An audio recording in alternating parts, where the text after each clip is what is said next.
ونعوذ بالله من شرور أنفسنا ومن سيئات أعمالنا من يهده الله فلا مضل له ومن يضلله فلا هادي له وأشهد أن لا إله إلا الله وحده لا شريك له وأشهد أن محمدًا عبده ورسوله يا أيها الذين آمنوا اتقوا الله وقولوا قولا سديدا يصلح لكم أعمالكم ويغفر لكم ذنوبكم ومن يطع الله ورسوله فقد فاز فوزا عظيما أما بعد فإن أصدق الكلام كلام الله وأحسن الهدي هدي محمد صلى الله تعالى عليه وسلم وشر الأمور محدثاتها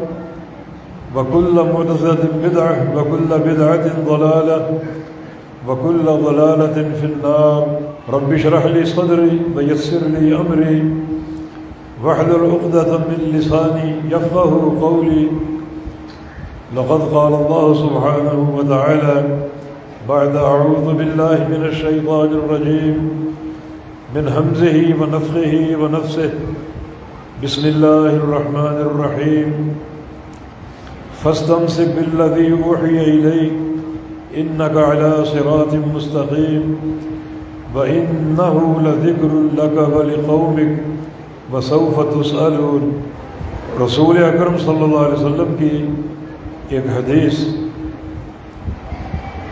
صحیح بخاری میں امیر معاویہ بن ابی سفیان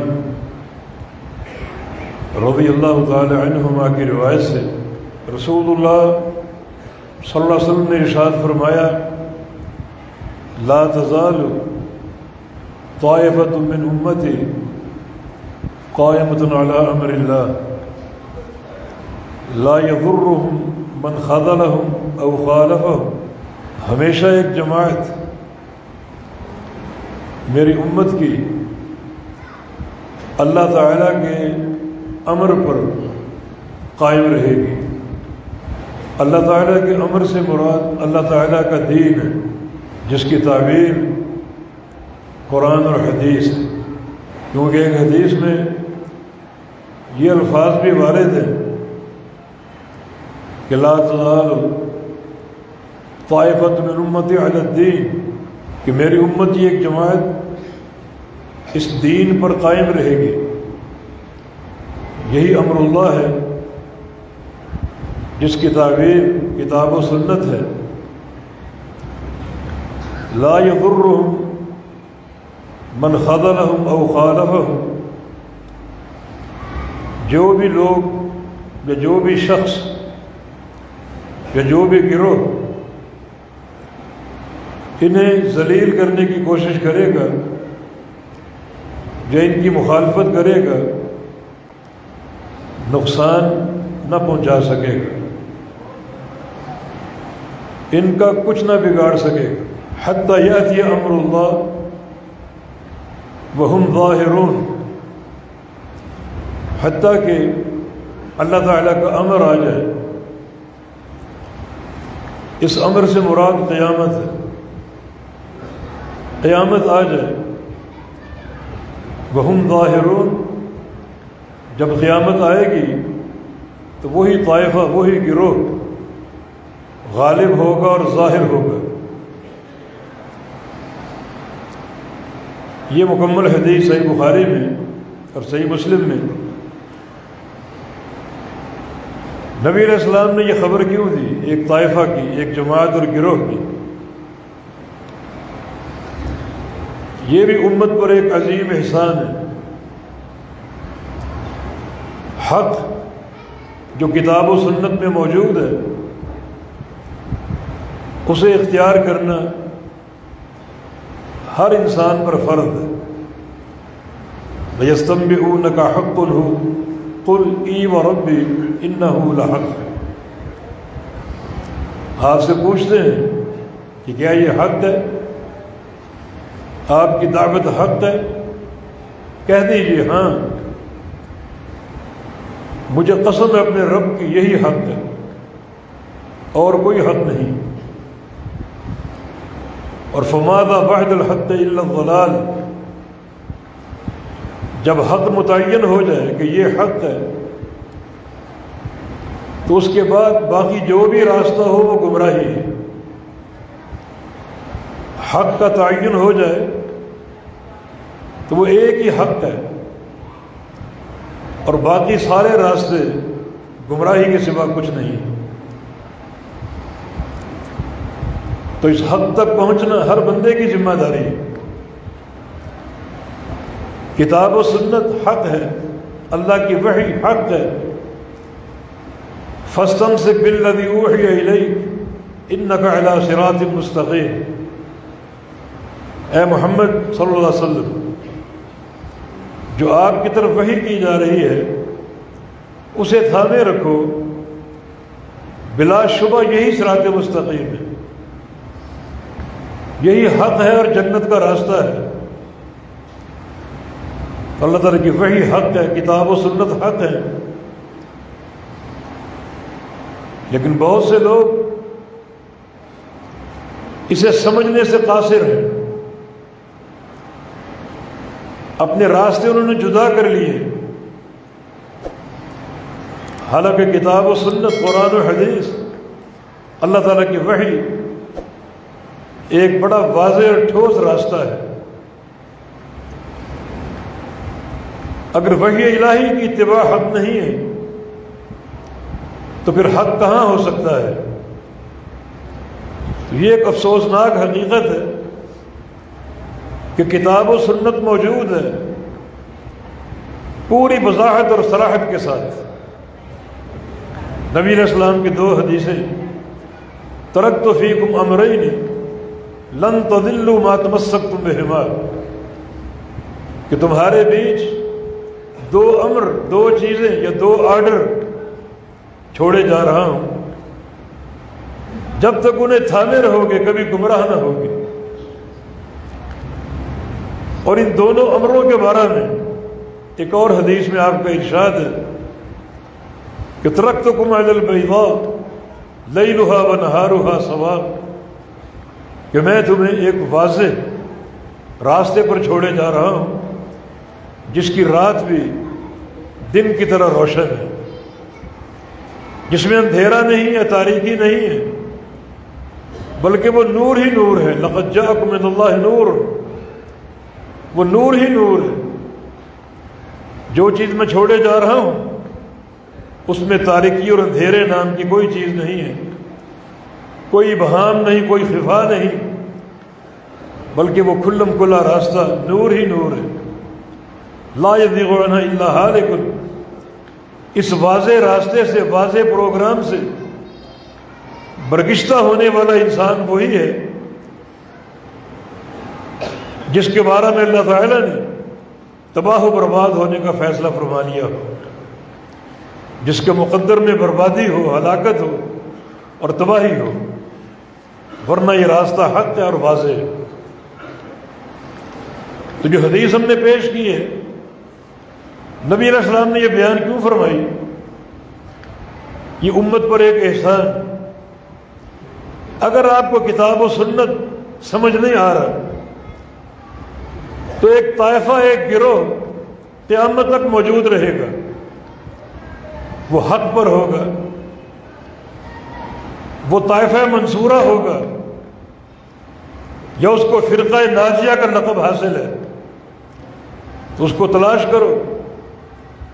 اگر حق کے لیے مخلص ہو تو نبی علیہ السلام کی یہ پیش گوئی کہ ایک گروہ اور ایک طائفہ ہمیشہ رہے گا جو حق پر ہوگا، اس کی 3 صفات بیان کی ہیں، تو اس کو تلاش کرو، وہ کون سا گروہ ہے اور کون سا طائفہ ہے۔ یہ لا تزال و ہمیشہ رہنا، اس صیغے میں دوام اور استمرار ہے۔ وہ گروہ ہر دور میں ہوگا، چاہے تھوڑی تعداد میں ہو، ہر مقام پر ہوگا، چاہے کم تعداد میں ہو، کیونکہ حق ہر گھر میں پہنچانا یہ اللہ تعالیٰ کی ذمہ داری ہے۔ نبی علیہ السلام کا ارشاد گرامی ہے لا يبقى على ظاهر الارض بیت مدر ولا وبر الا ادخلہ اللہ کلمۃ الاسلام، کہ اس زمین کی پشت پر کوئی کچا یا پکا گھر ایسا نہیں بچے گا مگر اللہ تعالیٰ اس گھر میں اسلام کی آواز کو اور اسلام کی دعوت کو پہنچائے گا۔ تو ہر گھر میں یہ دعوت پہنچے گی، ہر مقام پر یہ دعوت پہنچے گی۔ تو اس کا معنی پھر یہ ہے کہ اس طائفے کا ہر مقام پر ہونا اور ہر دور میں ہونا ضروری ہے۔ یہ لا تزال اس صیغے میں استمرار کا معنی ہے، کوئی دور اس جماعت سے خالی نہیں ہوگا اور کوئی مقام اس جماعت سے خالی نہیں ہوگا۔ مجھے یاد آیا ہمارے شیخ العرب والعجم، ہمارے مربی شیخ بدی الدین راشدی رحمہ اللہ یورپ کے 4 ماہ کے دورے سے واپس لوٹے۔ ہم نے کراچی ایئرپورٹ پہ ان کا استقبال کیا، ایک بڑی جماعت ان کے استقبال کو آئی۔ ہم نے شاہ صاحب سے عرض کیا کہ ویسے تفصیلی ملاقات بعد میں ہو جائے گی، مگر اپنے اس دورے کی خاص بات بتائیے ہمیں، کوئی خاص آپ کے تاثرات اس دورے کے حوالے سے۔ تو سائیں نے فرمایا کہ یورپ میں ہر مقام پر گیا، سارے یورپی ممالک میں گیا، ہر کاؤنٹی اور گاؤں گوٹھ میں گیا، اور وہاں میں نے ایک عجیب منظر دیکھا ہر مقام پر۔ جو 4 گروہ ہیں، حنفی، مالکی اور شافعی اور حنبلی، کسی مقام پر ایک گروہ موجود ہے، باقی 3 نہیں ہیں۔ حنفی ہیں تو مالکی اور شافعی نہیں ہیں، اور کہیں اگر مالکی ہیں تو شافعی حنفی نہیں ہیں، اور کہیں اگر شافعی ہیں تو وہاں مالکی حنفی اور حنبلی نہیں ہیں، اور کہیں اگر حنبلی ہیں تو باقی 3 گروہ نہیں ہیں۔ مگر اہل حدیث ہر مقام پر موجود تھے، ہر شہر میں موجود تھے، ہر بستی میں موجود تھے، چاہے ان کی تعداد کم کیوں نہ ہو۔ قلت اور کثرت یہ دین کا معیار نہیں ہے، قلت تعداد یا کثرت تعداد حق شناسی کا معیار نہیں ہے۔ تو 4 گروہ میں سے ایک گروہ موجود ہوتا، باقی 3 مفقود ہوتے، مگر اہل حدیث سلفی ہر مقام پر موجود تھے۔ یہ استمراریت ہے، اللہ کے نبی کی پیش گوئی۔ کوئی دور اس جماعت سے خالی نہیں ہوگا اور کوئی مقام اس طائفہ سے خالی نہیں ہوگا۔ لا تزال طائفۃ من امتی قائمۃ علی امر اللہ، اس طائفہ کی پہلی علامت یہ ہے کہ وہ اللہ کے امر پر قائم ہوگی، یعنی اللہ کے دین پر۔ اللہ کا دین ان کے ہاتھوں میں ہوگا۔ اور اللہ کا امر کیا ہے؟ اللہ کا امر شخصی اقوال کا نام نہیں ہے، مفتیوں کے فتاویٰ کا نام نہیں ہے، ملفوظات کا نام نہیں ہے، بلکہ اللہ کا امر اللہ کی وحی ہے، کتاب و سنت۔ اس جماعت کی اور طائفہ کی علامت یہ ہے کہ ان کے ایک ہاتھ میں قرآن ہوگا اور دوسرے میں اللہ کے پیارے پیغمبر کا فرمان ہوگا۔ اب تلاش کرو دنیا میں یہ طائفہ کون سا ہے؟ بے شمار جماعتیں ہیں، بے شمار تنظیمیں ہیں، مگر وہ کون لوگ ہیں جو خالص اللہ کے امر کو تھامے ہوئے ہیں، اللہ کی وحی کو تھامے ہوئے ہیں اور قرآن و حدیث کو تھامے ہوئے ہیں، جن کا عقیدہ، جن کا عمل، جن کے خلق، جن کی سیاست کتاب و سنت کے دائرے سے باہر نہیں، بلکہ پوری طرح قرآن و حدیث کو تھامنے والے اور قرآن و حدیث کی پیروی کرنے والے، اللہ اور اس کے رسول کے سچے پیروکار۔ یہ کون سا طائفہ اور کون سا گروہ ہے؟ مسالک بے شمار ہیں، دعوتیں بے شمار ہیں اور دعات بھی بے شمار ہیں، مگر خالص دعوت کس کی ہے اور اللہ کے امر پر کون سا طائفہ اور کون سی جماعت قائم ہے؟ تلاش کریں۔ نبی علیہ السلام کی حدیث کا مقصد یہی ہے، اگر حق چاہتے ہو تو اس طائفہ کو ڈھونڈو اس طائفہ کو تلاش کرو. یہ بھی ایک راستہ ہے حق شناسی کا اور حق کو پہچاننے کا کہ دنیا میں کون سا گروہ ہے جو اللہ کے امر کو تھامے ہوئے ہے. میں پورے دعوے سے کہوں گا کہ وہ ایک ہی جماعت ہے اور ایک ہی طائفہ ہے، اور وہ اہل الحدیث ہیں یا سلفی ہیں، یہ ان کے القاب ہیں. ہندوستان پاکستان میں اہل حدیث کے لقب سے، بلاد عرب میں سلفی کے لقب سے، انڈونیشیا ملائیشیا وغیرہ میں محمدی کے لقب سے، سوڈان وغیرہ میں انصار السنہ کے لقب سے القاب مختلف ہیں. عقیدہ ایک ہے، منہج ایک ہے، تمسک ایک ہے کتاب اللہ اور سنت رسول اللہ کے ساتھ. تو یہ طائفہ آپ کو ایک ہی نظر آئے گا، اور وہ اہل الحدیث ہیں جن کے ہاتھ میں کتاب اللہ اور سنت رسول اللہ ہے. تو اللہ کے پیارے پیغمبر کے اس فرمان کا مقصد یہ ہے، اگر حق شناسی چاہیے تو اس جماعت کو ڈھونڈو اور تلاش کرو. یہ علامت کون سی جماعت کے اندر موجود ہے؟ میں ایک چھوٹی سی مثال دیتا ہوں. ہمارے ملک میں چونکہ احناف حضرات کی اکثریت ہے، ان کی ایک متفقہ کتاب المحند المفند جس پر ان کے سینکڑوں علماء کے دستخط ہیں، اس کتاب کے مندرجات کی صحت پر اس کا آغاز کہاں سے ہوتا ہے کہ ہم یعنی احناف، ہم عقیدے میں ابو الحسن اشعری کے پیروکار، ابو الحسن اشعری کے پیروکار. اور یہ نقطہ یہاں پر یہ ہے افسوسناک، اشعری کے اس عقیدے کے جس سے وہ رجوع کر چکے ہیں، اور صاف اپنی عمر کے آخری دور میں کتاب الابانہ لکھی اور صراحت سے یہ بات کہی کہ میں اسماء و صفات کے باب میں امام احمد بن حنبل کے منہج پر ہوں. جس فکر سے وہ رجوع کر چکے، معتزلی فکر سے، اسی فکر کو اپنائے بیٹھے ہیں. ہم عقیدے میں اشعری ہیں، اصول میں اور فروع میں حنفی ہیں، امام ابو حنیفہ کے پیروکار ہیں، اور تصوف میں ہمارے 4 مشارب ہیں، سہروردی، نقشبندی، قادری، چشتی.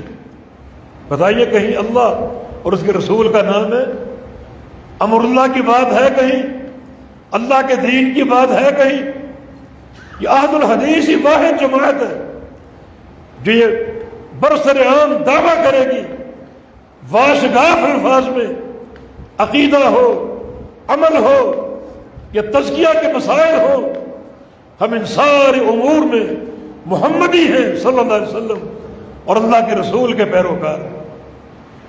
یہ ایک ہم نے مثال دی، تفصیل کا وقت نہیں رہا کہ اللہ کے امر پر قائم کون سی جماعت ہے، عقیدے میں کتاب و سنت کو تھامنے والے کون ہیں، منہج میں، خلق میں، سیاست میں، فقہی مسائل میں، تزکیہ کے امور میں. تصوف دین کی اصطلاح نہیں ہے، تزکیہ دین کی اصطلاح ہے. یزکیکم کہ محمد مصطفیٰ علیہ السلام ہی تمہارا تزکیہ کرنے والے ہیں اور تزکیہ فرمانے والے ہیں. یہ پہلی نشانی اس جماعت کی، وہ اللہ کے امر پر قائم ہوگی، اللہ کے دین پر قائم ہوگی اور کتاب و سنت پر قائم ہوگی. اور دوسری نشانی لا یضرہم من خذلہم او خالفہم، جو لوگ ان کو ذلیل کرنے کی کوشش کریں، انہیں رسوا کرنے کی کوشش کریں یا ان کو نقصان پہنچانے کی کوشش کریں، وہ انہیں کوئی نقصان نہ پہنچا سکیں گے. او خالفہم یا مخالفت کریں، مخالفین بھی ان کو کوئی نقصان نہیں پہنچا سکیں گے. کس چیز کا نقصان؟ ایک ہے نقصان ظاہری، جسم کا نقصان، وہ مراد نہیں ہے. تم پر حملہ آور ہو سکتے ہیں، تمہارے گھروں کو گرا سکتے ہیں، تمہاری مساجد پر قبضہ کر سکتے ہیں، اور کئی ایسی مثالیں موجود ہیں. یہ نقصان مراد نہیں ہے. یا نقصان حجت کا نقصان مراد ہے. ان کی حجت قوی ہوگی. دنیا پوری زور لگا لے، حجت کے اعتبار سے ان پر غلبہ پانے کی غلبہ نہیں پا سکیں گے، ان پر غالب نہیں آ سکیں گے، بلکہ ان کی حجت ہمیشہ اوپر رہے گی اور غالب رہے گی. کیوں؟ اس لیے کہ وہ کتاب و سنت کو تھامنے والے اور کتاب و سنت کے پیروکار. اگر کتاب و سنت کی حجت معتبر نہیں ہے تو پھر کس کی حجت معتبر ہے؟ پھر کیا اقوال الرجال معتبر ہوں گے؟ لوگوں کے ملفوظات معتبر ہوں گے؟ لوگوں کی آراء معتبر ہوں گی؟ تو ان کی حجت قوی ہوگی اور کوئی دنیا کی طاقت ان کی حجت کو نقصان نہیں پہنچا سکے گی، ان کی حجت اور دلیل کو کمزور نہیں کر سکے گی. امام شافعی رحمہ اللہ کا قول ہے، من طلب الحدیث فقط خفیت حجتہ، جو حدیث کا طالب ہے اور حدیث کا عالم ہے اس کی حجت سب سے قوی اور سب سے مضبوط ہے. امیر المومنین عمر بن خطاب رضی اللہ عنہ فرمایا کرتے تھے کہ یہ اہل الرائے، اصحاب الرائے تمہارے پاس آئیں گے، تم سے الجھیں گے، جھگڑیں گے، قرآن کی آیتیں پڑھ پڑھ کر اور مرضی کی تفسیر کر کر کے. ایک ہے قرآن کا منطوق اور ایک ہے مفہوم. منطوق بھی قرآن سے ہو، مفہوم بھی اللہ اور اس کے رسول کی چاہت کا ہو.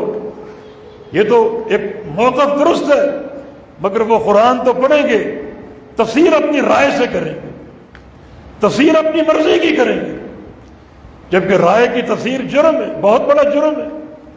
یہ بات سلف اور صحابہ کے اقوال سے ثابت شدہ ہے کہ قرآن میں رائے استعمال کرنے والا اگر درست بات بھی کہہ دے تو پھر بھی وہ غلط ہے.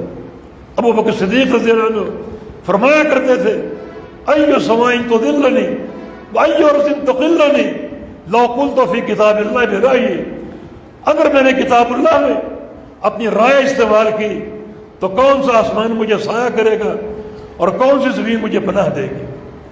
نہ کوئی آسمان بچے گا سایہ کرنے والا، نہ زمین رہے گی پناہ دینے والی. میں بربادی کا شکار ہو جاؤں گا اور تباہی کا شکار ہو جاؤں گا. امیر عمر فرماتے ہیں اصحاب الرائے آئیں گے، قرآن تو پڑھیں گے، معنی اپنی مرضی کا کریں گے اور تم پر غالب آنے کی کوشش کریں گے. فخذوہم بالسنہ، تم ان کا مقابلہ کرو، ان کا محاسبہ کرو، ان کی پکڑ کرو اللہ کے پیغمبر کی سنت کے ساتھ.